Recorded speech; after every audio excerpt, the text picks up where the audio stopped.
Had this not happened, I wouldn't be starting Mission Save a Life right now. Right? Had it not happened to my family and our community, I wouldn't be on the path that I am right now to try to start a movement to get people to talk about it, right? To get people to contribute. There have been, a dozen people already that now feel like they have a purpose because they're connecting to this mission. And we hope there's dozens and dozens and dozens more of individuals. But had it not happened, so as you lose your job, well, it sucks, right? The loss of income sucks. The fact that what you were doing and how you were contributing is gone. But let go of the emotions tied to that and now think, well, maybe this is an opportunity for me to do that thing that I always wanted to do that I couldn't do before because I was stuck on this path. Hey, Jennifer. Welcome to the Mechanical Inc. podcast. Well, thank you for having me here today. I greatly appreciate it. Yeah, no, it's my pleasure. This is a special episode of the podcast. I've done similar kinds of things with Distribute Aid. We also talked about the nonprofit work they do in getting aid to people in like war-torn countries or just people going through various difficulties in their lives. And this is very much in the same kind of theme. So this month, for people that don't know, this is May. We're recording this on the 8th of May. The month is Mental Health Awareness Month. And I also do another podcast with a friend of mine that's called the Mental Health and Tech Podcast. And you reached out to me because you kind of found me through Russ, which we had on the podcast. It's all these wonderful things, how this community stuff works out. And basically, you're doing this initiative for the month of May where you're kicking off this project called Mission Save a Life, which we'll dig into. And we are going to be part of some of the work that you're doing during the month of May as with the mental health and tech thing. But then I said, why don't we use this podcast to just introduce people to the overall Mission Save a Life project? So, but before we dig into all of that, I'm going to give you an opportunity to just tell us who you are, what do you do, and kind of maybe start touching on how this Mission Save a Life thing came to be. Yeah, absolutely. And again, I'll talk a little bit later probably about divine intervention, where the people are put in my life that need to be put in my life at that exact right moment. And that's part of kind of the foundation of Mission Save a Life is everybody's a piece to the puzzle, and you never know when you're going to find that puzzle piece. But so yes, I'm Jen Weiss, and my day job is actually working for Microsoft. So I'm in the tech community, and I've done tech since I was a kid, with the typewriters and then the electronic typewriters. And then I think I had a TI 80 where I was programming my own hangman game and my own, like way back in the day, Russian roulette. That was another one I programmed with a cassette recorder and a black and white TV. So I was a tech geek at heart. And I've gotten my Microsoft certifications over the years. The last MCSE certification was in 2000 with the MCSE 2000, and I had 4 up till that point. And then I think 2 years ago, right before COVID, Microsoft made us all take AZ 900, the Azure cert. So I have that. And now this month, I actually have to take the AI 900, even though I don't do tech anymore. So yeah, that's just a little bit about my tech background. But my true passion is coaching, developing, and mentoring people. So you can't maybe see it behind me back here. It's just kind of like my coaching corner. I've coached soccer, and I've coached volleyball, and I've coached different kids, and I've also coached adults, and I mentor and develop individuals. And so my true passion is, in any job I take, I have to be able to coach, develop, and mentor people. And you asked how Missions Save a Life came to be. I took myself on a personal road trip because I was facing my own kind of stress at work. technology is rapidly fast paced, and it's always do more, do more, do more. And I needed a little mental break. So I did a month-long road trip. And during that road trip, I worked, but then I also worked on what I would consider my coaching kind of things. I started a website called morningcup.com to share all the little like coaching principles. I wanted to share like a 5-minute day blog around how you could address your own mental health in different topics. So I launched that. And then the day I got home, I got a text from my son's girlfriend that my son had just texted her that his roommate took his life. And she was sitting there and not hearing back from him. And so I sent her over there with my daughter was actually with his girlfriend, because she answered her phone and they were together, but they couldn't get a hold of my son. So they went over there. Long story short, because of that, because of the suicide of my son's friend, and because of what we went through as a community, what he's going through, what their friends are going through, what the schools are going through, we had 5 more suicides in our community after that. And apparently we've had multiple attempts as well. Our community is officially a suicide cluster. So we started a nonprofit called Mission Save a Life. Now, this was in December, right? It's not like this was years ago. This was December. The last suicide was a month ago that we're aware of. So we started a Mission Save a Life. Mission Save a Life is to drive awareness to suicide and the rising rates of suicide among youth and among middle-aged men. Middle-aged men are 4 times likely to take their life, and the second leading cause of death of 15 to 29-year-olds, suicide. So we want to raise awareness, and then we want to help drive education. Education to how do you recognize the signs? Education to how do you understand your own mental health? And then how do you have a conversation with somebody? And how do you get support? And so we want to drive education, and then we want to drive action. We want people who care about mental health or concerned about it in their community to take action. So, Mission Save a Life org was officially a nonprofit mid-February.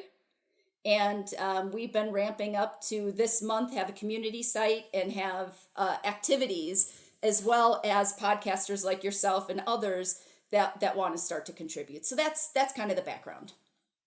Yeah, I want to say that's amazing, but that seems like the wrong words to use. Yeah. Yeah, no, it is very, very prevalent. Scarily so. And the funny thing about that, but the strange thing or the interesting thing about that is during the pandemic, I was at the doctor for like every once a year I go to just check that everything is still working the way it should and that kind of thing. And he actually told me, and it's just a general practitioner, it's not like psychiatrist or anything, and he told me like he's concerned about after this pandemic is over is the impact of the pandemic, because he said like something that seems so simple, I'm putting it in quotes for those who just hear the audio, is if you're walking around and everybody around you is wearing masks, that danger aspect is constantly being set off in your mind, because this is not normal, right? It's like, why is everybody wearing masks around me? Clearly there's danger around me always, constantly. And he said that has to have an impact down the line. So I think that is one of the reasons why we're seeing it. But then unfortunately, this amazing, wonderful thing we call the internet plays a big role here. Because people don't think what they say. people think you could just shrug stuff off or you could just mute somebody. But the thing is, if somebody says the wrong thing at just the wrong time, muting them is not going to be an option because you're already in a downward spiral and that can just set you off on the last bit. So yeah, it's an incredibly tough thing, and I don't have a solution, but I think we need to start with, like you said, education and then action. So is there anything that you've learned like over the last couple of months that has given you some insights into like why is this happening? Like, I mean, I've highlighted some of the things, but I mean, this is just that I've heard cursory, like Yeah. talking to people. Is there anything that you've learned that you can like share? Well, before I even kind of jump into that, I want to comment on two things that you said. The first thing you said about the masks, right? And first, people aren't meant to be alone. Individuals are meant to live in a community. We are meant to contribute to a greater good, to a society, to a purpose. So when you find yourself in isolation, which is what the pandemic did, first off, you don't have that human to human contact. Now, I can only imagine the very young kids, the babies, the toddlers, the things that didn't have that contact, how that's going to impact them 10 years, 15 years, right? Because they're missing a fundamental part of their development. So that's the young ones. Then you have the high school kids, like my son, my daughter were both in high school, and the young man who took his life. You have those that the young man who took his life was a football star. He had a scholarship to go to college. He lost his senior year. Then he lost his freshman year because there was no college, or if there was college, there was no sports. So now you have a bunch of kids that identified themselves as one thing, and their identity disappeared overnight. So that's a fundamental problem. And that's one of the things that I've learned, to go to your other question on what happened, is if someone only has a single identity, and that's also the challenge with middle-aged men, you know, yourself included, right? If you only have one identity, I'm the breadwinner, and all of a sudden I lose my job, or I'm the college athlete or high school athlete, and all of a sudden athletics is gone. What do you replace it with? Or you had a girlfriend and you had that girlfriend forever and she's gone. Like, what happens? So when you have divorces, when you have big life-changing events, if the person defined themselves as just that one thing and it's gone, that's where part of the problem comes in. So that's two of the problems. The third one is, you said walking around the street with a mask. Most communication happens non-verbally. So if your face is covered up, how do you non-verbally communicate? How do you see a person smile? How do you see that interaction? You know, maybe you can see eyes, but your mouth is what causes the rest of the things to act. So, you know, those things just impacted the psyche and the mental ability. And then, you know, you got those things, but then you top it off with the fact that schools don't teach critical thinking anymore, right? They don't teach kids how to deal with adversity. So if you don't have adversity, you don't have critical thinking, you make kids get so involved in sports and things and get so good, right? They have to take all these select programs, and then you throw them out there in the real world. No wonder why you can cope. And then the last thing you said was technology. Hey, I work for a tech company, right? One of the biggest tech companies in the world, and AI, and yes, those things can be great, but the rapid rate of change, most people cannot change at the pace it's keeping up. So the thing you learn today, you can't even stick with it, because tomorrow it's going to change and it's going to change and it's going to change. So if you can't keep up, that's a challenge. And then it's the always on. Our kids are on devices. I don't even know where my device is. I've misplaced my phone somewhere in the house. I don't even know where it is. The kids are always on devices. So they don't have downtime to think and be creative because they're filling it swiping through TikToks or Reels or scrolling through Facebook. And some of the kids, one of the recent suicides, he was being harassed and people just told him to go, you know, hate to say it, jump off a bridge. What did he do? Jumped off a bridge. Like not my son's friend, a different one. So that kind of feeds into, and you have all of these things now hitting at one time. The rate of change, the always on technology, the fact that people are coming out of COVID. Our support systems aren't set up to help. There's no training, there's no education. Parents, we started a survey with Mission Save a Life. We'll post the link in the comments for anybody to take. But we asked those basic questions. Do you know how to talk to somebody about suicide? Do you know how to recognize the signs? Do you know how to help yourself? The results are most people don't know the answers to those questions. So if parents don't know answers to the questions, how can they help themselves and how can they help their kids? And so we want to take some of those common questions and we want to start educating people on that. And that's kind of our mission, is the awareness and education part of it to start. And then we want to take action and help you and anybody else take action. So hopefully that kind of answers your question in a roundabout way, but that's what we're learning. And the statistics are just scary, super scary. Yeah. Yeah. Thanks for sharing that. Yeah. No, I mean, there's quite a few things there that resonates with me and that I'm personally going through at the moment. So, I mean, and I think one of the things about suicide is it's really hard to talk about, period, but I think it's also one of those things that's kind of taboo. It's like we don't talk about it, right? If we don't talk about it, then it doesn't exist. Like, I don't even want to bring it up because it's scary. It's a scary thought.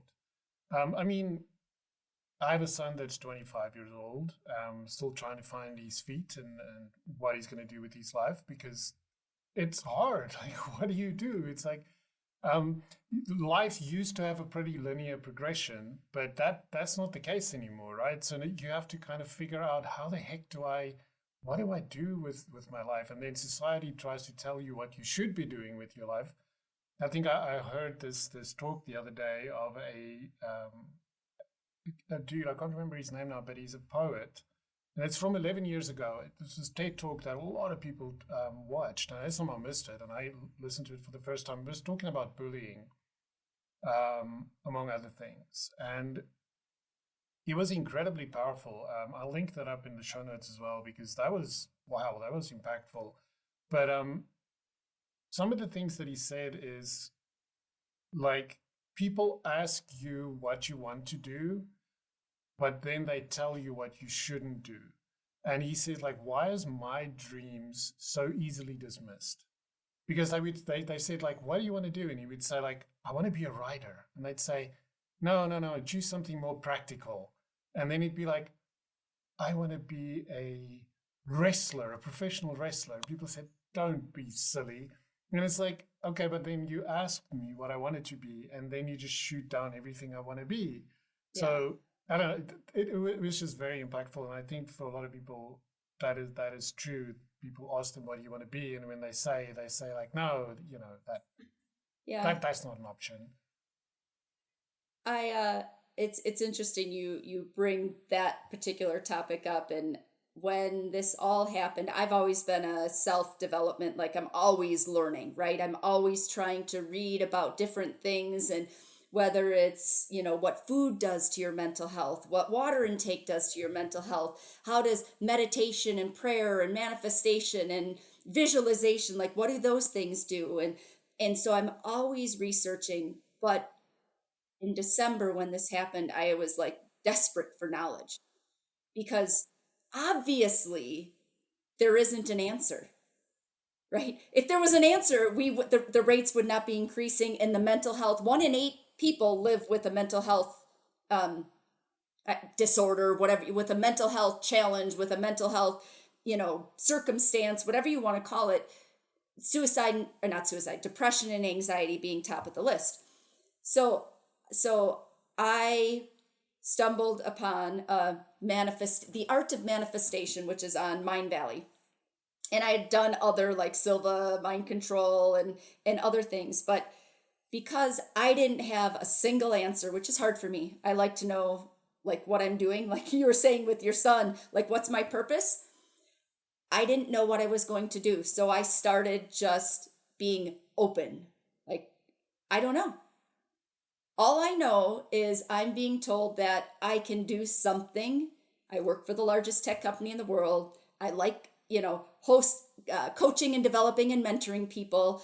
I feel strongly about mental health and accountability, like all the things lined up, but I said, I have no idea what to do.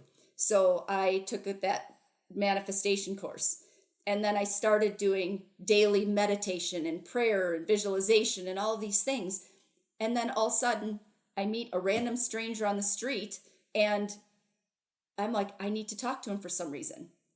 We'll have a conversation. Turns out, I'll tell you about the podcast I just recorded of a random stranger that I met on an airplane, right? So all of a sudden, the people and things start being put into my place when they need to be. So if you don't have a purpose, I mean, I didn't know what my purpose was going to be, but I was open to, whether you believe in God and you want to pray on it, or whether you believe in the universe, or whatever you just believe in your inner intuition, take the time to say, hey, I don't know what I want to do.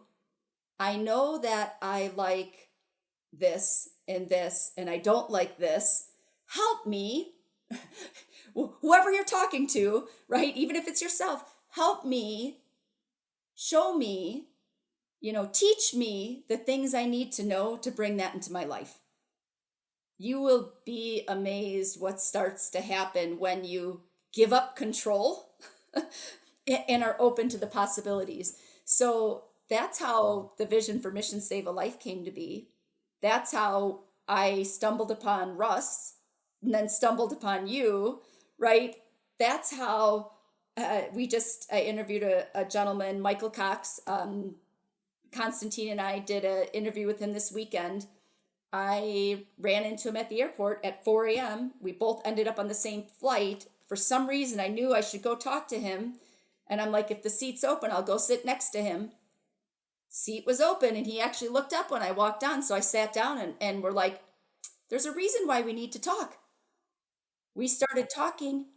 Turns out, I don't want to give away the whole podcast, but he had a college scholarship. It got taken away.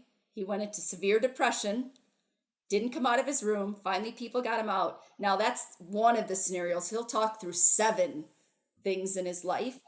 And I asked him, and he works for a nonprofit now, and I actually need to bring another nonprofit on on a podcast I'm doing. So I asked him if he wanted to be on the podcast. And he said, no, he's like, it's not my thing. The flight was 4 hours long. 2 hours later, I get a tap on the shoulder, and he said, I will do the podcast with you, but I'm not going to talk about the nonprofit. I need to tell my story. And I said, what's your story? And then he went into it. He's like, now I know why we sat next to each other on the airplane. Yeah, that's amazing. So yeah, if you don't have a purpose, it's okay. It's okay. Just be open to the possibilities. Start doing things. And this is a conversation I had with my son, who graduates from college in 2 weeks and is really shook by this. Said, just start finding things you like.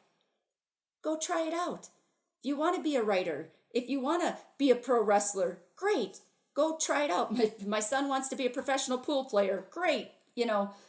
Try it out. Start doing things you like, and then skip away from the things you don't like, and then just be open to what's going to be put in your life. So I have a very different perspective on that than I did, before COVID, which was climbing the Yeah. corporate ladder, right? Yeah. I think for a lot of people that changed things. But no, there's a couple of things. So I mean, for me, was it 4 weeks ago now? I think maybe it was. I like I was at a company called Mozilla for about 12 years, And since 2020, there was quite a few layoffs, which isn't unique to them. Like that happened all over the show. Still going on, as we all know, in tech especially. Um, and I missed a couple of layoffs there where it didn't affect me, and I was like, okay. And then I left out of my own will, left Mozilla to try and do my own thing. Didn't work out. I joined another company, and then 4 weeks ago I got laid off there. And so I'm very much aware of the fact that you earlier mentioned, like, it's interesting that you mentioned men in their middle ages going through this like thing. Like, I can see that, especially now, if you've been, climbing the career thing and you've been doing really well, and suddenly this identity you have is ripped away from you, and you are left with, now what? Where do I go now? Like, because this isn't something you planned. You didn't plan to leave the company. It happened to you. You did nothing wrong. It was just ripped out of you. You were just like, okay. And then you're sitting in a situation where all around you, like if you scroll through LinkedIn, you're just seeing one person after the other saying, I'm open for work, open for work, open for work. And you're seeing people who are 6 months later saying, I'm about to lose my house. I'll do anything. I just give me anything. And you think, like, is that going to be me?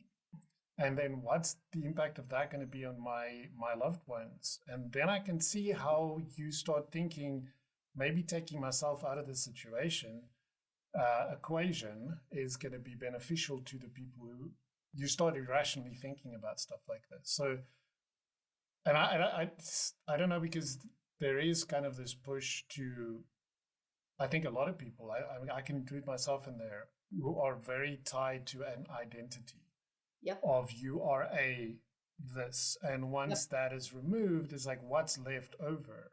And I think that's maybe one of the things that meditation can be pretty powerful for, is to be able to let go of absolutely everything Yeah. and just be an empty being that breathes. Yeah. Nothing more, nothing less. Not Yep. tied to anything, Yep. nothing like that. But it's hard Well, though. uh, the odd thing is, well, not the odd thing.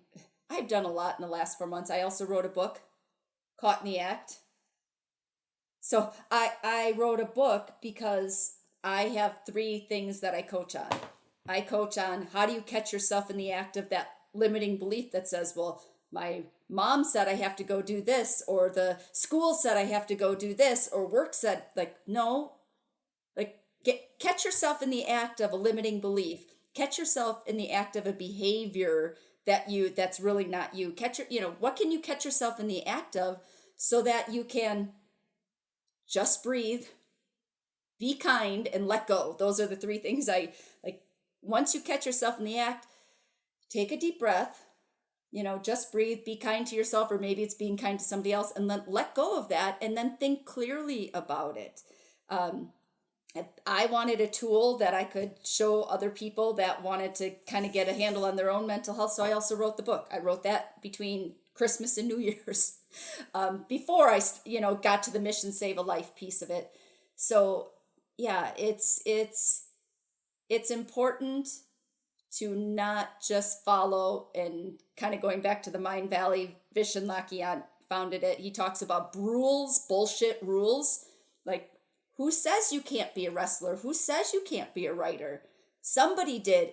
Is that thought in your head yours, or is it somebody else's? And back to one of your other comments where you said, you don't want to talk about suicide in this positive light, but had this not happened, I wouldn't be starting Mission Save a Life right now. Right? Had it not happened to my family and our community, I wouldn't be on the path that I am right now, to try to start a movement to get people to talk about it, right? To get people to contribute.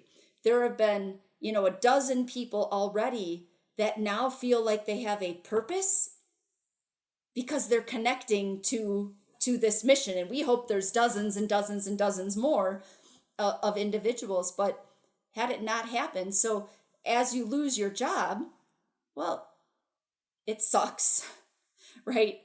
The loss of income sucks.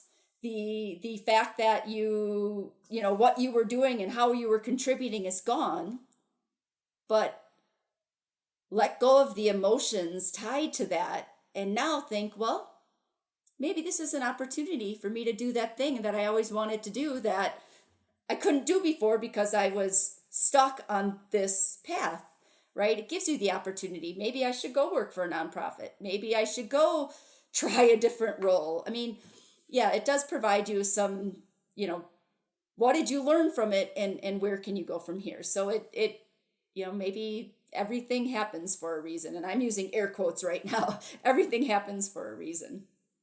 Yeah, no, for sure. I know my mother-in-law used likes that everything happens for a reason. And I think some of these things are tools to help us cope in difficult times, right? If you can truly believe that everything happens for a reason, then obviously something good's got to come out the other side.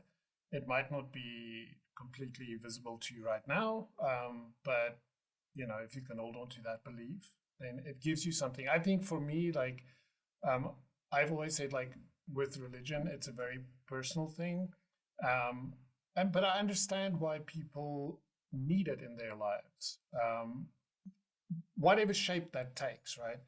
It can plainly be a spiritual thing. It can be Buddhism. It can be Christianity. It can be anything like that. I think it's something that helps you make sense of all of this, because I think that's one of the, because I've always said, like, I've been really low in my life. Like I've struggled with substance abuse big time because I was trying to self-medicate out of depression and anxiety, right? Um, so I've been in very, very low places. But even as low as I've been, I've never seriously considered suicide. My uncle did try, failed, and that had its own significant side effects where he had to live with the fact that he he's had brain damage, all these kinds of things, and he had to live for another 2 3 years with all of that. And now he has all the remorse of having done that. Plus, he has to live with this. His wife had to basically take care of him as if he's an invalid because a lot of things he couldn't do for himself. So it's like now I've put this burden on top of this person, um, and now he was in a position where even if he wanted to, he couldn't take his own life because he's just incapable of doing it. He can't. But I mean, but I've always thought to myself, how deep and dark is that hole that you're in when you not only think about it, but you actually do it. It is so scary to me to think that there are people that are so lonely, in so much pain, that seems like the only way out, and they actually go ahead and go through with it. That is Yeah. that is frightening. There's two kind of data points there. The first data point, which it's hard for you and myself and probably the people listening to really believe, but most people that take their life, and this is from interviews with people that have survived or from the letters that people have left behind, right? It's those that take their life feel like they are a burden for everyone else, and those individuals don't want them around, and they will be better off without them. So that's one point of reference. And then the other point of reference is most a lot of them, if they've spent time planning and things like that, a lot of them are spur of the moment, where they didn't necessarily plan that that day was the day that was going to happen, but all of a sudden something came up and they just felt that overwhelming and they just take the action, right? That's so those are kind of two of the data points to think about when you think about suicide. But you mentioned substance abuse, so let's use this as a another education opportunity. What are the signs of someone who's taking their life? The first sign is how they normally behave changes. And a couple of the changes are they start to isolate, right? So they, if you normally saw them 8 hours a week and all of a sudden they're spending time in their room and they're isolating and not doing the normal things that they used to, That's one sign. Another sign is they start taking risky behavior, right? They start to do things like, hey, let's speed down the highway and weave in and out and do things that, I hate to use the quote normal. They start to do things that are much riskier that could result in an accident or a death. So they start to do that. A third one is they start to give things away. Things that matter to them that they start to give away. So that would be another one. And a fourth one is what you mentioned, is they start to do the substance abuse. They start drinking a lot more. They start drugs. Maybe it's eating. Maybe it's not eating, right?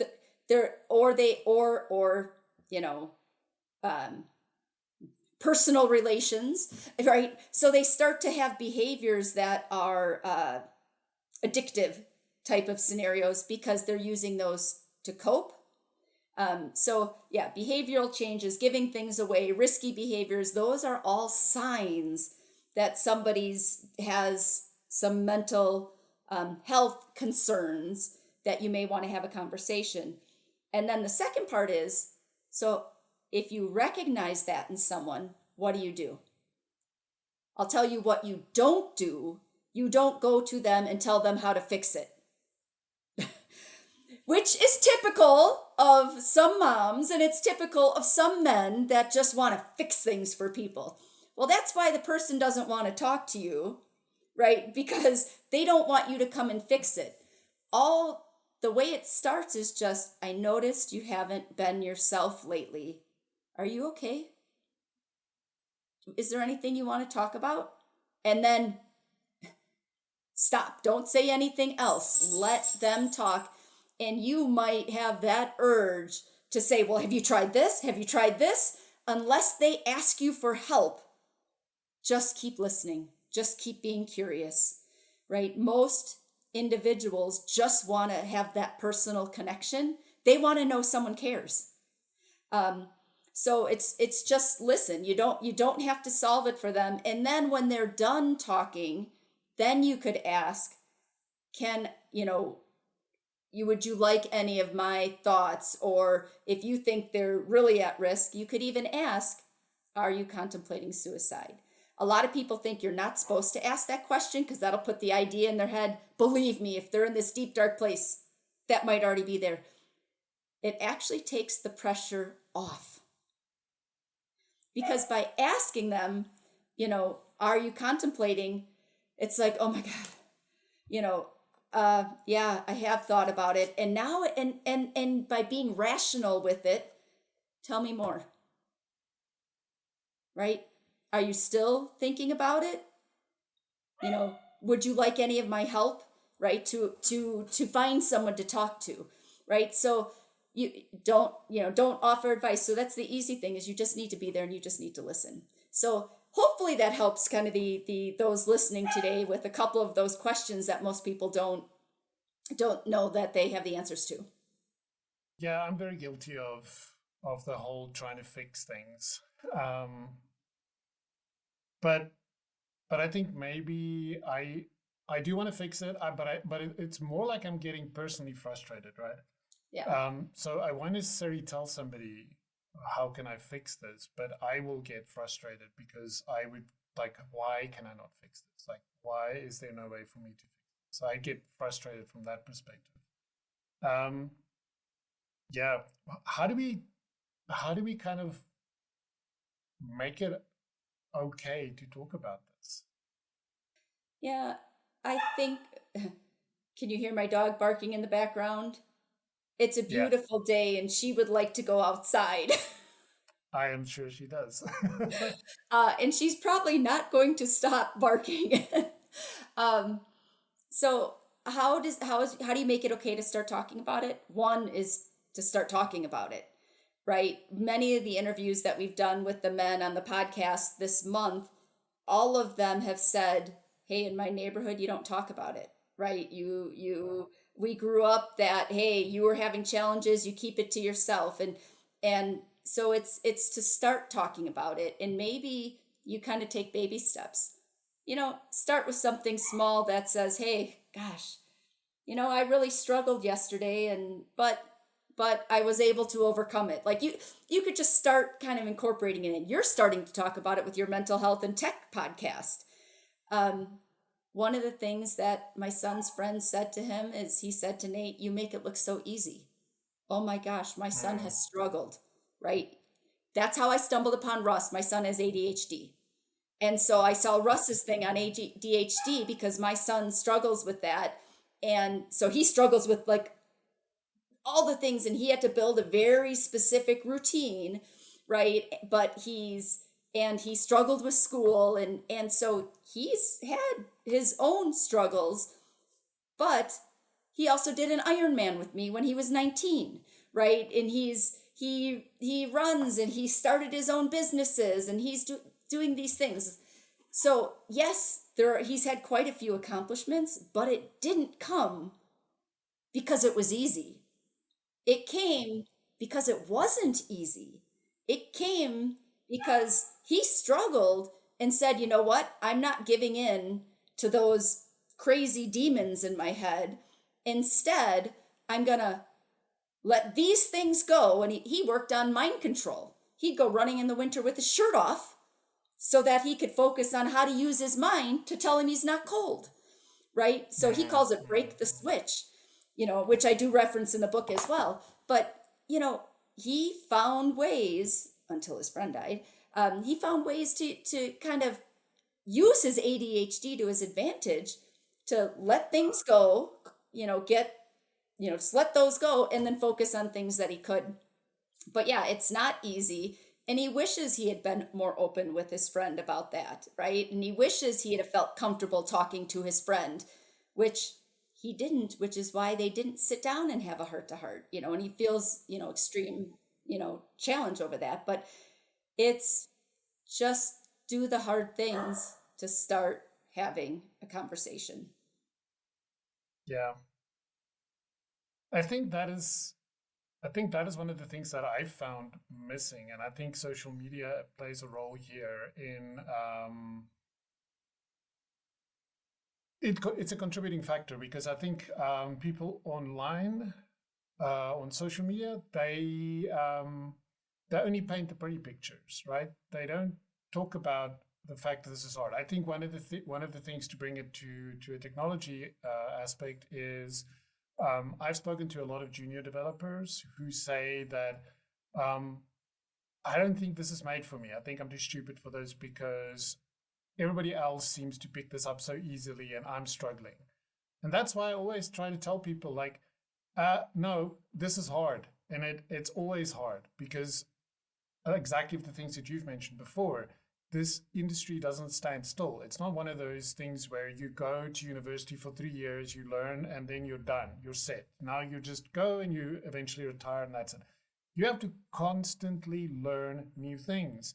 You constantly face different problems that you've never seen before. You have to think, how am I going to solve this problem? Is this the right technology? Do I need to learn something new to solve this problem? And it's hard. It is hard. If anybody is telling you that it's not, they're lying to you. It's hard, and it's okay for it to be hard. The important thing is acknowledge that it's hard, give it your best shot, and if you struggle, ask for help. It's okay to ask for help. Yeah. Well, and if you think about it this way, if you look at the challenge as the challenge, it's going to be harder to come out of it. But if you look at the challenge of, instead of getting frustrated and angry, again, just breathe, be kind, acknowledge the fact that you're having a challenge, and let go of that frustration. And instead, what am I learning from this? How can I use this opportunity to help me grow? Like, how can I, and maybe it's not the right thing for you, and maybe technology is not the right, if you don't like change, don't go into technology today. But you can pause and take a step back and look at it. But I used to get frustrated with challenges, now I take that new perspective and I look at them and I'm like, if you don't have challenges, you don't grow. If you don't grow, we don't have new inventions. If we don't have new inventions, everything is the same. You have to have challenges. Inventions are there to solve a challenge, or inventions are there to address an opportunity. So start to look at it differently and like yes, here comes another challenge. For the men and the ones who like to solve things, great, it's another opportunity for me to solve something. But so speaking of solving things, you and I had chatted a little bit earlier. How can people get involved in Mission Save a Life? And I talked about awareness and action, or awareness and education, but there's that third part of action. Because our community is crowdsourced, and because I certainly don't have the answers, nobody does, but I believe all of us are a piece of the puzzle. I believe you have a skill set. Hey, you have this podcast. This is your contribution to it, right? I believe there's some young ladies that are working with us that, she's like, I want to get involved. I struggled with depression, but I don't know what I can do. And I said, well, what do you like doing? And she's like, you know what? When I was struggling with depression, I found this website that had some great t-shirts and products. She said, can I help build yours? Absolutely, right? Go for it. Give me some ideas. We'll put them online. We'll sell them and you can promote them. You can make a percentage of proceeds, right? And then one of the young men one of my son's best friends, he's a college athlete. And he said, mental health is a struggle with college athletes. I want to do something to address that. I said, great. What would you like to do? He said, I think we need an application. So he wants to build a mental health application with content around 6 mental health areas that college athletes face, and then different areas of content. And then he wants to put in there the resources and different things. So he's mocking it up. He doesn't know how to code and develop. So we need people who, hey, if you find yourself with free time and you want to help build an application, great. That's an idea. So I guess the moral of my story is there is a place for everyone. You want to tell your story? Great. We'll get you on a podcast and you can tell your story, because somewhere somebody probably is facing the same thing you are and may need to hear your story, right? If you like fundraising and you like getting involved in the community, great. Help us come up with a program to get involved in the community. And I said people could even make it their own jobs, right? Another gal might be losing her job. She's like, well, what can I do? And she likes fundraising. I said, why don't you plan some fundraising? You keep a percentage of all the activities for your fee for fundraising. So in essence, anybody can do anything. There is no right or wrong. If you have an idea, we're at missionsavealife.org. We have a community application. If you have an idea, send us an email, because we're not going to say no unless it doesn't align, right, with the mission. But anyone else who has an idea, telling your story, giving a workshop, doing a master class on your particular, like Russ is going to, his stuff with ADHD. He talks about his mental health and depression, and he found a way to identify 4 people in his life that when he gets in that state, he can reach out to. That's a great topic that we can share, right? So that's just it, is anybody can contribute in any way that they want. I would love developers to get engaged. Like, how do we crowdsource an application, or little applets or little things that we could use that help people with some aspect of mental health? Yeah, that's incredible. I think there was a line you said there that is, I think, should be said more. There's a place for everyone. Yes. Because I think that is one of the struggles that a lot of people have, is they feel like they don't fit in anywhere. Like, Yeah. I wasn't made for this world. I've heard that so many times. I've said it myself sometimes, where I felt like, and I think we need to say that more, that no, there is a place for everyone. You just need to be open to finding that place. And it might not be the place you think it is, but there is a place for everyone.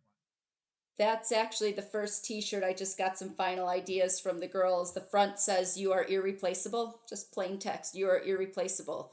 And it's because everybody's a piece of the puzzle. And then the back has a little bit more description, like everyone is a piece of the puzzle, right?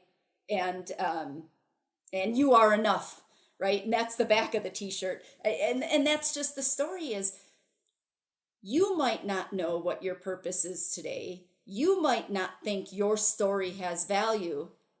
Someday, someone's going to hear it and be able to resonate. And someday, all of a sudden, a light bulb will go off that says, that's what I'm meant to do.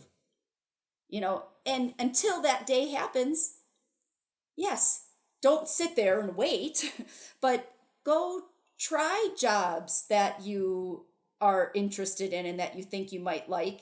And that's going to open doors. My favorite line from the interview of the gentleman that I met on the airplane, I asked for one piece of advice, and amazing story he has as background. You should really go check it out. It's on Unleash Thyself. It'll be on our Mission Save a Life community application. He said, the more open you are, meaning stop controlling it all yourself, the more you will receive. The more you receive, the more you can give. The more you give, the more you will actually learn and understand. The more you understand, the more you can love. And I'm like, I want that on a t-shirt, because it's true. If you try to control everything and you try to just follow your path, you miss everything else that's around you, and you miss all the opportunities. So the more open you are, the more you'll receive. The more you receive, the more you can give, right? Be open, start receiving. Now you have your purpose. Now you can give. The more you give, the more you learn. The more you learn, the more you can love. And at the end of the day, people just want to be connected, and we are all one. And, it's all founded on that. So, I'm stealing Michael's quote because I think that's an awesome one. And I think it's some great words to live by. Yeah, no, it is beautiful. I think that's a great place for us to wrap up this great conversation. Thank you so much, Jennifer, for joining me on the podcast. Thank you for the work you're doing. I think it's incredibly important. And I'm surely happy to be supporting it in my little way. In closing, anything else you want to share, anything you want to leave people with, links, URLs people should go to, anything? Yeah, and we'll put those in the show notes. But if you are on social media, go follow our page, right? And if you don't know how to talk to somebody, you don't like the questions I asked earlier, follow the page. We have articles out there, comment, share, like, so that we can extend the reach so people start talking about it. So that would be the first thing. Go follow us on LinkedIn, Facebook. Those are the two most active. YouTube's going to start now with all these different podcasts and such that we're doing. Instagram will start once we have the clothing line, because the girls want to kind of take over Instagram and do pictures and all sorts of stuff. So, but we are Mission Save a Life on every single social, except for Twitter. It's Mission Save a Life, because they have a character limit, so there's no E at the end. But other than that, so that would be my request. Go follow our pages and start commenting. And then if you do want to get engaged, you can fill out the survey, which you can find out on all of those. And you can join the community, right? Like you guys did as advocates and are sharing your podcast with us. You can join the community. But yeah, start by going and liking our pages, and then you can take it to education and action if you want. Brilliant. Awesome. Well, thanks so much, Jennifer. All of the very best with this. I'm looking forward to see where this goes, and that we can take yet another one of those taboo topics and make it something we talk about so that we can make a difference and save a life. Excellent. Thank you. Thank you for listening to the Mechanical Inc. podcast. If you enjoyed this episode, share it with your friends. Leave us a review on Apple Podcasts and Spotify. Have something to add? Continue the conversation on GitHub and join the community on Slack. Until the next one, keep all the things open.